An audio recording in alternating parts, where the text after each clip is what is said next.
राजे त्यांच्या घरी आला पाहुण्याला बघायला झाली जाम गर्दी आणि पाहुण्याचं नाव काय आहे कमेंट करून नक्की सांगा. 2 तास झालं सर्पमित्राची वाट बघतो, फायनली आला. यो नुसता मित्र आहे, हे माग आले ते सर्पमित्र आहेत. आल्या भाई पाहुण्याला गावसाला लागला. पाहुणा गेलो होता लापाछपी, पाहुणा लपून बसलेला टॅबला खाली. पाहुणा काय बाहेर येतच नाही, पाहुण्याला दिलं धप्पा, निघला बाहेर पाहुणा. राजांचा पाहुणा एकटा चालता, पाहुणीला घेऊन आलाच नाही. मला तरी यो पाहुणा आहे ना रस्ता विसरला वाटतं, चुकीचा ऍड्रेस वालाय. या पाहुण्याला तुम्ही कुठं ना कुठं वागलाच असेल, याचं नाव गाव तुम्ही कमेंट करून सांगा. याची व्हिडिओ आहे ना ही फॅमिली पात पोचली पाहिजे, म्हणजे कसा यो एकटा नाही राहणार, फॅमिली सोबत तरी राहील. तुमच्या घरात पण नागिन असतील ना, ते सतत इतट असतात तितट असतात. तुम्हाला पण इच्छा होत असेल ना अशीच बर्नी टाकायची, तर टॅग करा ही व्हिडिओ त्यांना. फायनली आपला पाहुणा बर्नीन टाकलेले, बर्नी नीट लागले ना नाही तर काम करील. पाहुणा कोंद्रल म्हणून त्याला वाला मारीत घेतल्या, श्वास होऊ दे त्याचा. पण पाहुण्याला बघायला गर्दी बघा ना किती जमले, अख्खा बाधनालाय. पाहुण्याच्या कॉलरवर नंबर दिसला का तुम्हाला, किती नंबर आहे बाई? पाहुण्याला विचारतो वलखतो का, तो मुंडी इलो तो वलखतो. मी विचारला तर इलवीत पण नाही वलकीत.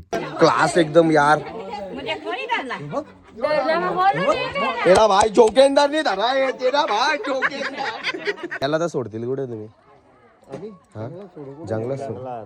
अच्छा, यांचा इकडे चाललाय. पाहुण्याला तर वापस कवा बोलवायचा? बाबा बोलतो आता गणपतीनं बोलू, गणपतीनं. क्वालिफाय करायची मॅच आज आपली, त्याचा टॉस उरवीत घेतलाय. टॉस जिंकलो का हारलो काय माहित नाही, पण आमची बॅटिंग आहे आता, बॅटिंगच पाहिजे होती. विदाऊट हेल्मेटच्या आपण 2 गाड्या पकडलेला. याच्या घरून लायसन नव्हता, याच्या घरून लायसन नव्हता, भरा पाहिन. आता काय यांचा खरा नाही, 2-3 मंत्र मारला आता स्पर्धेतून बाहेर डायरेक्ट. मोहम्मद पण आलता मॅच बघायला. आपलं ओपनर गेला मैदानात, यो आपला कॅप्टन इसवस भारी गेला ना, आउट झाला. जुपाड्यावाल्यांनी जिकायचं असेल तर 60 का 65 करायला लागतील. शिवा वालेकरची काय चालते आपल्याला ती बघा घेतली, दिसलो का? विजयाला भेटली मॅन ऑफ द मॅच. भारी केला म्हणून, भारी केलं म्हणूनच भेटेल ना, अशीच देतील का? लांबच्याच मिनी बघला, साप्यावाले केली आणि टंडा आणलाय. मग काय गेलो, मामा बोलतो ये बस तुझ्या हडीत आणलाय. बॅटिंग करून आउट झाल्यावर टंडा भेटत होता. लवकरच मॅच लागल म्हणून घेतलेले नाड्या बांधीत. 3 टीमी राहिलेल्या ना, बॉल आउट ठेवलेला. ज्याची हिट लागल तो डायरेक्ट फायनलला. राजा भाई आला डायरेक्ट थेट फायनलला पोहोचलो आपण. वापालवाल्या एनसीसी वाल्याना हरवलं ना, पुन्हा एकदा वापाला आणि बाधाना फायनल होणार. एक तुम्हारी तो एक आमारी, काय नाही फायनल हारलो आपण. 2 नंबर आला आपला. इथं चालू होती चढावडी जरा, मॅच हारले म्हणून. एनसीसी वाल्यांचा आला 3 नंबर, बाधनावाल्यांचा आला 2 नंबर, वापालवाल्यांचा आला 1 नंबर. धन्यवाद.